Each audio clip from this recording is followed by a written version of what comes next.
Olá pessoal, tudo certinho com vocês? Eu sou o professor Otávio Protec e na aulinha de hoje nós vamos continuar falando de fluidostática. Na aula de hoje, nosso tema é vasos comunicantes. Então, o que é um vaso comunicante? A gente pode notar no desenho que tem aqui que a gente tem um recipiente e esse recipiente ele contém um fluido, né? E esse recipiente ele tem formas diferentes para cada parte desse fluido. Então aqui, ó, ele é todo redondinho, né? Aqui ele é todo curvado, aqui ele é um cilindro simples. Aí o que a gente pode notar aqui nesses recipientes?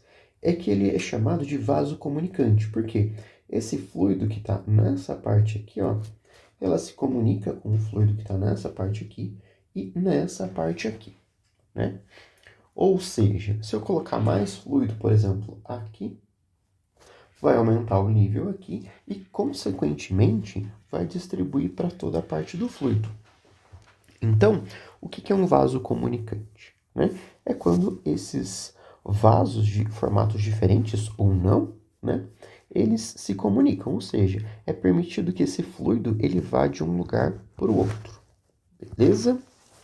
Então, o que a gente pode falar disso? Ó?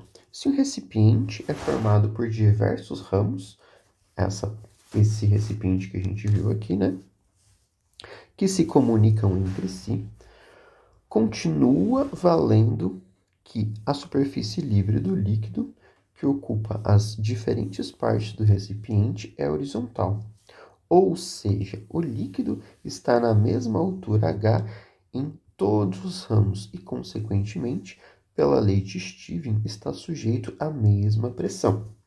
Então, assim, o que acontece? Se a gente lembrar da definição de fluido, quando a gente falou de líquido, né? O que um líquido, o que caracteriza um líquido? Né? Se a gente coloca ele num recipiente, ele, por força gravitacional, tende a ocupar as regiões mais baixas desse recipiente e deixando sempre uma superfície livre, ó, tipo aqui, aqui, aqui. Né? E para um vaso comunicante, essa lei também é válida, né? E, além disso, agora a gente pode acrescentar a equação do princípio de Stevens. Lembra da equação do princípio de Stevens? Então, tem que pressão igual pressão inicial mais densidade do fluido, aceleração gravitacional, vezes a altura da coluna de fluido. E o que a gente tem aqui? Temos um fluido com H1, HA, né, perdão, HB e HC. Né? Esse fluido está no vaso comunicante, então a gente tem que, para esse fluido do recipiente A, da parte A do recipiente, essa parte aqui de baixo, ó, aqui, para o B, essa e essa, né? Todos eles estão sujeitos à mesma pressão. Por quê? HA é igual a HB mais... Opa, mais não, né? Que é igual a HC. Beleza? Então, a relação de qualquer parte no interior do fluido com a altura da superfície livre, né? A gente vai ter fluidos sujeitos à mesma pressão. Belezinha? O que mais que a gente pode falar disso? Tem alguns casos particulares nos quais a gente tem mais de um tipo de fluido. Por exemplo, todo mundo sabe que água e óleo não se misturam, né? Tem densidades diferentes. A densidade do óleo é ligeiramente menor do que a densidade da água. Então, se a gente olhar nesse caso aqui, ó, a gente também tem um vaso comunicante. Desenhei um mais simples aqui, né? Só para a gente conseguir visualizar. E a gente tem dois fluidos distintos. Um fluido 1, que é esse de roxo aqui, e um fluido 2, que é esse de azulzinho. Aí o que a gente pode notar? Pode notar que as alturas da superfície livre do fluido 2 e do fluido 1 são distintas. Então, ó, a gente pode ver que H2 é maior do que H1. H2 é maior do que H1. Por quê? Porque o fluido 2 tem uma densidade menor do que o fluido 1, né? Mas o que a gente pode fazer? A gente pode relacionar esses dois tipos de fluidos com a equação do princípio de Stevens. Por quê? Olha, se esse fluido 2 aqui, ele está numa altura maior, significa que ele tem uma densidade menor do que o fluido B. Por quê? Porque se a gente pegar na mesma altura, aqui, ó, então nesse ponto A e no ponto B, né, para o fluido em relação ao chão, né, em relação à superfície de baixo desse vaso comunicante, a gente tem que a força exercida por esse fluido, consequentemente a pressão nesse ponto e a pressão neste ponto aqui, elas vão ser iguais, né? Por quê? O fluido 2 tem uma densidade menor, então ele tem um volume maior para conseguir exercer a mesma força e, consequentemente, a mesma pressão. Beleza? Então a gente pode escrever isso relacionando a equação do princípio de Stevens.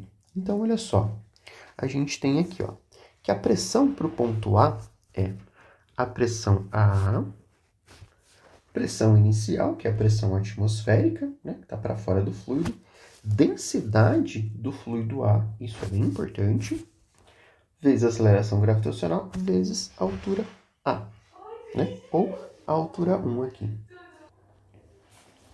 Para o ponto B, a gente pode fazer a mesma coisa, ó, usando a equação do princípio de Stevens, tem a pressão em B, pressão atmosférica, né, que para o ponto A e para o ponto B, essa parte vai ser igual, densidade do fluido B, né, 2 ali, aceleração gravitacional e a altura da coluna de fluido B, né, no caso, o nosso H2.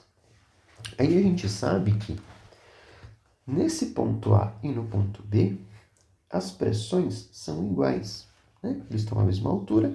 Segundo o princípio de Pascal, essas pressões são iguais. Então, a gente pode relacionar assim: pressão inicial, pressão atmosférica, mais densidade do fluido A, GHA, igual pressão atmosférica de novo, densidade do fluido B, GHB. Aí a gente pode cortar aqui essas partes da pressão atmosférica, que são muito próximas, a gente pode considerar igual. Depois que a gente fizer isso, a gente divide todo mundo por G, né? Para simplificar a equação. Ou seja, a gente corta os termos de aceleração gravitacional aqui. E a gente consegue chegar numa relação entre as densidades do fluido A, a altura do fluido A, densidade do fluido B e a altura do fluido B, né? Reescrevendo aqui, né? Ou seja, passando esse termo dividindo aqui, esse multiplicando aqui, esse dividindo aqui, né, embaixo, a gente fica com a altura da coluna de fluido A dividido pela altura de coluna de fluido B igual densidade B dividido pela densidade A. Então, assim, a gente consegue relacionar pressão em determinadas profundidades para fluidos com densidades diferentes, né? No caso, fluido A e fluido B, né? Note que se o fluido B tivesse a mesma densidade do fluido A, a gente ia ter um número dividido por ele mesmo, né? Isso ia dar 1. Significaria que HA por HB também teriam que dar 1, ou seja, obrigatoriamente teriam que ter a mesma altura. E a gente volta no caso inicial. Belezinha? Então, por hoje é isso. E na próxima aula a gente vai falar um pouquinho sobre o experimento de Torricelli para determinação de pressão. Beleza? Um abraço, pessoal. Até mais. Tchau, tchau.